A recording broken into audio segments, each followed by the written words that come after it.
out of all the countries you've been to together with your husband, do you have a favorite? Like right now, at this very moment, I know you have a lot planned pa in the future. Pero right now, if talagang tinanong ka ano yung favorite mo na pinuntahan nyo na together? This is so hard. Pero, New Zealand. New Zealand. Especially in Queenstown. Kasi doon talaga namin nasabi, when we went there, pwede kaming tumira doon. As like, na-imagine namin yung sarili namin na tumira doon.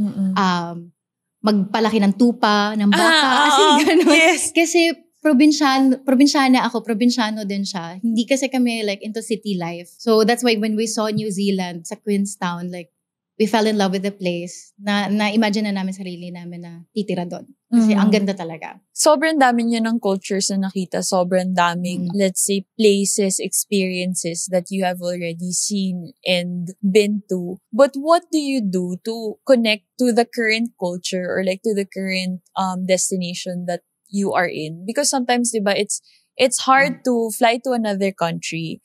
Especially, we need to be parang cautious ng konti. Yeah. Especially kasi diba minsan hindi naman din lahat as welcoming. Hindi lahat ng tao, is as hospitable to tourists.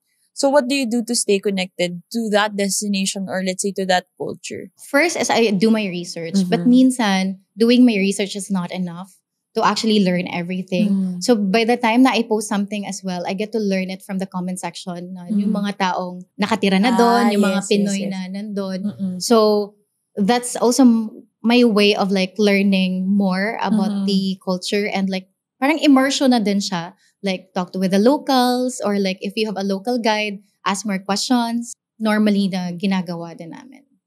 So when you guys travel to another destination, mas gusto nyo ba yung talaga na immerse kayo with the locals? Yes. Iba kasi siya na experience, especially when we went to Turkey, we had a local guide. Ang dami naming natutunan and of how Turkish people live before, especially in Cappadocia when we went there. Like the kind of lives they had before. As in, sobrang dami talaga naming natutunan. It's really different if it's a local guide, yung kasama mo. And you'll get to experience things na nire-recommend talaga ng locals. And at the same time, ang dami nilang ma-recommend na food at the same time. Basta like, it's a different kind of experience. Yeah. Ano yung culture na talagang tumatak sa'yo, Miss? Yung si Turkey. We never expect na when we went to Turkey, we were surprised. And as in, na-surprise kami that we fell in love with the place. And iba-iba yung culture nila. Because Turkey kasi, meron siyang European side and meron siyang Asian side.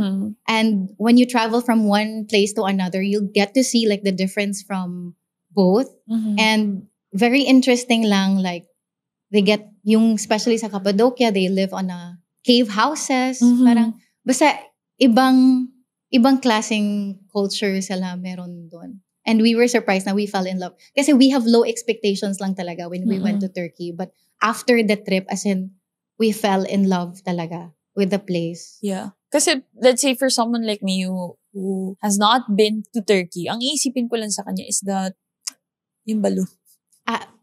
Hot air balloon. Ayun, yes, kasi yun ay makikita mo sa pictures, ganon. That's why it's also nice to really immerse yourself in the culture, diba? Of the destination, of the people that you're surrounded with. So, let's say, Miss Jen, when you fly to another country, what's your day-to-day like? Like yung schedule nyo? Ano yung itsura? Give us a sample or like a teaser kung paano kayo nagpa-plan out. Okay. So first is, usually, I wake up at 4 a.m. Kasi magsa-start kami, say, for example, ng mga 4 hours before, I need to get ready na. May makeup, kukulutin yung buhok, and all. Kasi, I need to shoot the Get Ready With Me video pa. I do Get Ready With Me video. And then after that, I'll schedule also like the Instagram post. Kasi normally, nag-real time ako with the posting sa IG. And then after that, i-edit ko pa yung Get Ready With Me video ko. Kasi nakaschedule na siya. Like, for the IG photos, it should be 10 a.m. For the Get Ready With Me video, it should be like 2 p.m.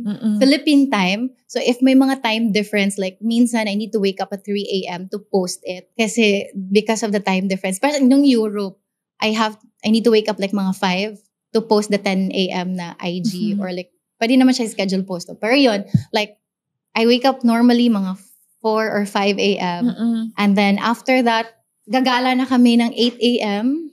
Tapos sa gala na yon, probably we'll explore, if gusto talaga namin na sagad-sagad talaga, usually we can do like 6 to 8 stops or mga destinations. And then after that is, magta-transfer na kami ng photos.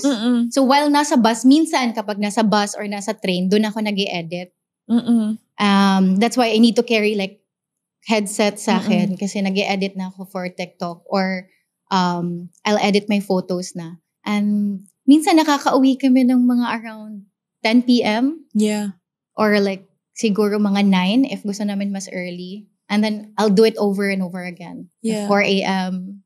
Grabe, Miss Everything. Jen, grabe yung schedule nyo. Kasi Yes. mga ganun, 4, tulog pa ako ng mga Talaga 10 pa. na ako, 10 na akong gigising, ganun. Tapos explore kami. So when you explore, let's say, meron kayong mga, yung 8 a.m. motel, siguro mga lunchtime. May mga pinaprioritize ba kayo ng mga itinerary, like more on touristy things, or let's say shopping naman, or how is it like when you plan the destinations that you're gonna go to in that country? Normally sa amin is, depende siya. If 5 days kami sa country, the first 4 days, purely itinerary lang siya. Explore. The 5th day is yun na yung shopping. So yun, ganun namin usually pinaplan. So talagang tatapusin nyo na muna talaga lahat. Kasi I need to like work on, especially sa vlog, kailangan talaga like the travel itinerary talaga. Kasi we need to give them like a breakdown of the places we visited. Kasi ang hirap kapag hindi siya mapuntahan or like what's the strategic way of planning your itinerary. Yes. It makes Ganun sense. siya.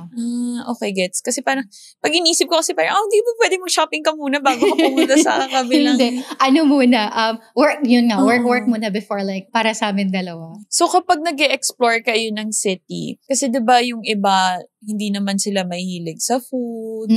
Yung iba naman gusto nila yung talagang activities.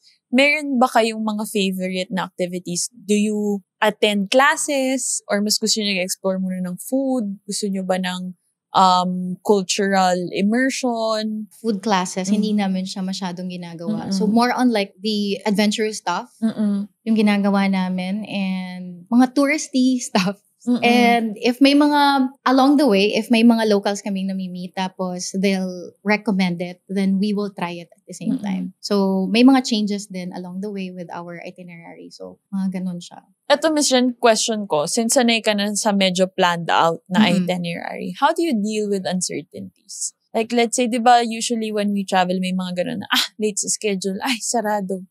Wala pala yung tao, mga ganun. So, paano pag may mga ganung biglaang like, challenges? So, if there are things that we can't control, I don't dwell on it much kasi ayoko ma-stress during our travel. So, we just look for other alternatives. Good thing, si Renz talaga, more on the problem solver din talaga siya. So, say for example, if merong isang, it doesn't work, sabi ko, sige, let's look for another one. So, siya na naghahanap nun. Yeah. Yun yung ginagawa din namin. Pero like, nag-work siya with the two of us. Pero, pag may mga friends na minsan, yung mga lates and all, hindi mo talaga makokontrol. So parang like, malalaman mo na, okay, with this kind of group of friends, hindi siya mag-work. So sa next travel, nag-a-adjust na din kami. Loving the episode of Wired to Wander? For more stories abroad, travel hacks, and spot recos, don't forget to stay connected to our socials. Catch the full-length episode and discover how to make every trip smoother. Only on Wired to Wander, powered by Smart Tra V.